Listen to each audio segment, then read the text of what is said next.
Together, we will defeat this pandemic and emerge as a shining brighter than you, like always. Thank you.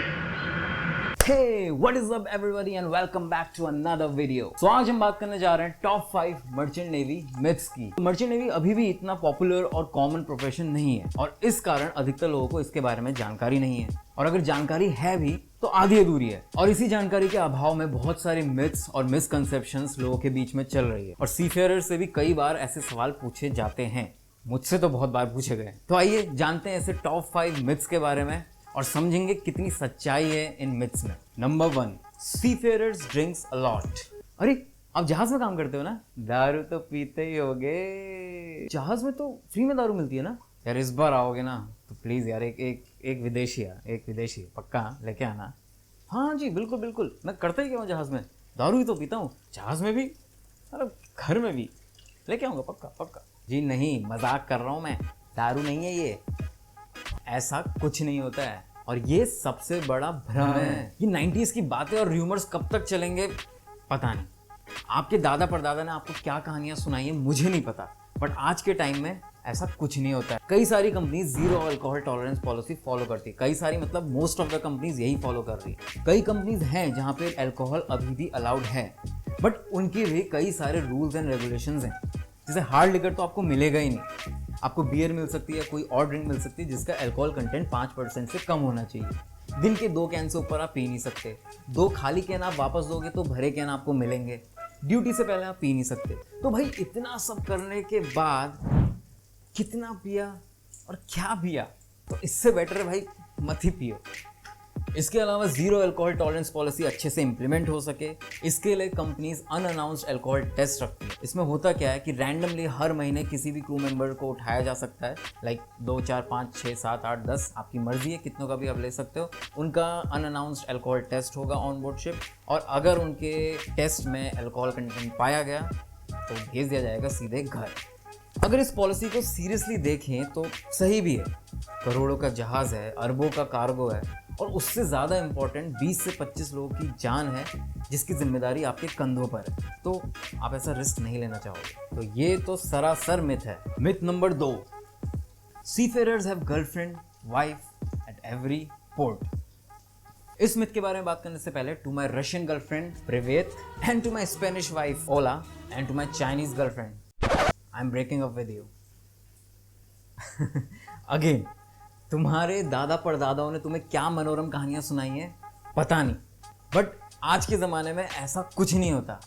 ISPS का नाम सुना है? ISPS is international ship and port facility security. अब इस video में इसके बारे में ज़्यादा डिटेल में बताना तो पॉसिबल है नहीं, बट आप इतना समझ लो कि 9/11 के हमले के बाद ये समझा गया, ये देखा गया कि भाई शिपिंग भी काफ़ी वल्नरेबल है, और कभी ऐसा अटैक मान लो शिपिंग फील्ड में हो गया, शिप्स के साथ हो गया, तो कितना ज़्यादा डिवास्टेटिंग होगा। तो इसको देखते हुए ये कोड को इम्प्लीमेंट किया गया। अब इसका सीधा मतलब ये है कि भाई शिप में अपना कोई आ सकता है ना कोई जा सकता है विदाउट अथॉरिटी के परमिशन के। तो भाई आप जो सोच रहे हो ना कि भाई एग्जॉटिक कंट्रीज़ में ये लोग जाते हैं और इनके पोर्ट में पहुंचते ही वहाँ पे बस हसीनाएं जहाज़ में आ जाती हैं और फिर ये लोग नाच गाना और झिंगा लाला करते हैं, तो ऐसा कुछ नहीं होता। और देखो यार, एक सीरियस बात है, सर्विसेज किसी को भी कहीं भी मिल सकती है, भले ही वो जहाज़ की बात हो या लैंड की बात हो। It's all come down to loyalty. अगर वो बंदा लॉयल है, समझता है, उसका एक रिलेशनशिप है, तो फिर वो चाहे घर पे हो या बाहर हो या कहीं पे भी हो, ही विल रिमेन लॉयल। और अगर नहीं है फिर तो भाई लैंड में तो अपॉर्चुनिटीज़ ही अपॉर्चुनिटीज़। और सीफेयरर्स इतने समय तक दूर रहने का दर्द और रिलेशनशिप्स का मीनिंग जानते हैं। Number 3, seafarers have to deal with pirates. इतना पायरेट्स ऑफ कैरेबियन और कैप्टन फिलिप देख लिया ना लोगों ने कि उनको लगता है कि ये लोग जब समुद्र में जाते हैं तो सिर्फ बस लड़ने के लिए जाते हैं।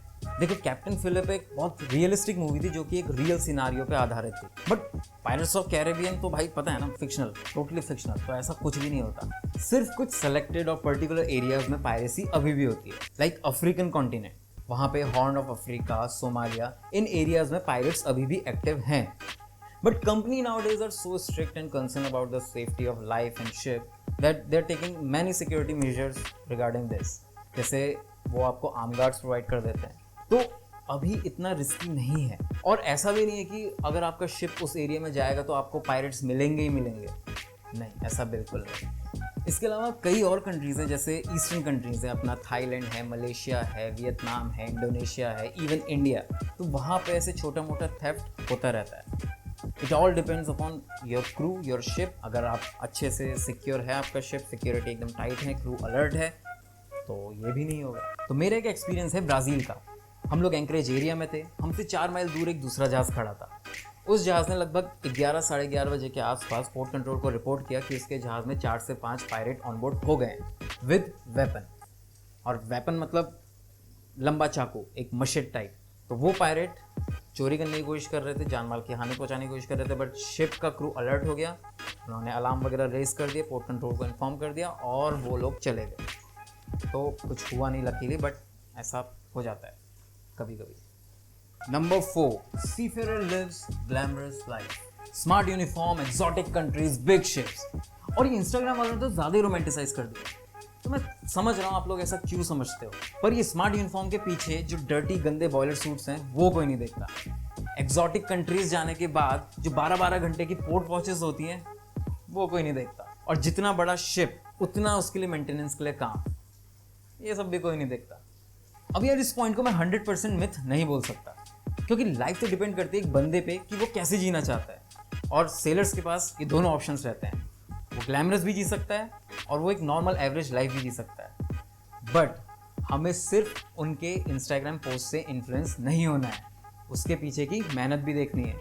Number 5, 6 on 6 off। 6 महीने पानी में, 6 महीने पानी के बाहर, वाह, ये सबसे बड़ा मिसकंसेप्शन है। देखो, कॉन्ट्रैक्ट पीरियड डिपेंड करता है रैंक्स पर।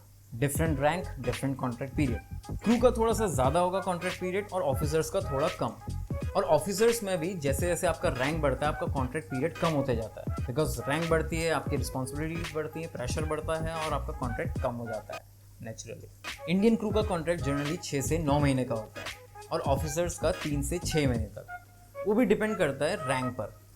आप जूनियर ऑफिसर हैं तो आपका कॉन्ट्रैक्ट हो सकता है 5 से 6 महीने तक का। अगर आप सीनियर ऑफिसर हैं तो आपका कॉन्ट्रैक्ट 3 से 4 महीने तक का। और छुट्टियों का डिपेंड करता है कंपनी टू कंपनी। कई कंपनीज होती हैं वो आपको 2 महीने, 3 महीने, 4 महीने की छुट्टियां दे देती हैं and after particular time period they say कि भाई अभी वापस आ जाओ, आपको शिप ज्वाइन करना है। अब मैक्सिमम कंपनीज अभी ऐसी हैं जो कि सी फेयरर्स पे छोड़ देती हैं, उन्हें जितनी छुट्टी चाहिए वो अपने हिसाब से ले सकते हैं and once they are ready they can call company और फिर उसके बाद कंपनी उन्हें लाइन अप कर देगी।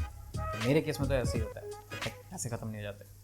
बट ये 6 महीना ऑन और 6 महीना ऑफ ऐसा कोई नहीं करता। और मैंने अभी तक अपने करियर में ऐसा नहीं देखा है किसी को भी करते हुए, तो मिथ है ये। सो ये थे top 5 myths related to merchant navy. I hope जिन भी लोगों को इनमें डाउट थे वो ज़रूर क्लियर हुए होंगे। एंड टू माई सीफेयर फ्रेंड्स, आप लोगों से अगर ऐसे सवाल पूछे जाते हैं तो इस वीडियो का लिंक उन्हें ज़रूर दीजिए। और भी काफ़ी मिथ्स हैं, अगर आप चाहेंगे तो उस पर भी एक वीडियो ज़रूर बना देंगे। बट फिलहाल के लिए अगर ये वीडियो पसंद आया तो इसे लाइक करिए, चैनल को सब्सक्राइब करिए and I will see you in the next vlog. Bye bye.